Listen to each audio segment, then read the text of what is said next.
இன்னைக்கு மனுக்குலத்திற்கு ஒரு பெரிய சவால் என்னன்னா வியாதி.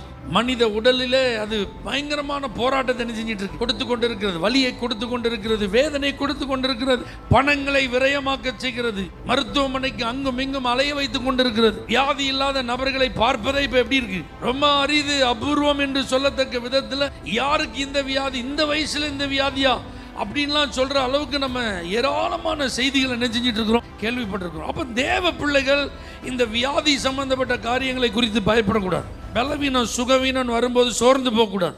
ஆண்டவர் நமக்கு வியாதிகளை மேற்கொள்ளும் அதிகாரத்தை தந்திருக்கிறார். வியாதிகளில் இருந்து நமக்கு விடுதலை மட்டும் கிடையாது. இங்க சொல்ற கான்செப்ட், நீங்க மற்றவங்களுக்கு என்ன கொடுப்பீங்க, சுகம் கிடைப்பதற்கு ஒரு கருவியா இருப்பீங்க. உங்க மூலமா மற்றவர்களை கர்த்தர் குணமாக்குவார். அப்ப மற்றவர்களுக்கு சுகத்தை கொடுக்கிற கிருபையவே ஆண்டவர் நமக்கு தரார்னா, நாம் பலவீனப்படும் போது அற்புத வல்லமையை நம்மால பெற முடியுமா, முடியாதா? கண்டிப்பா பெற்றுக்கொள்ள முடியும்.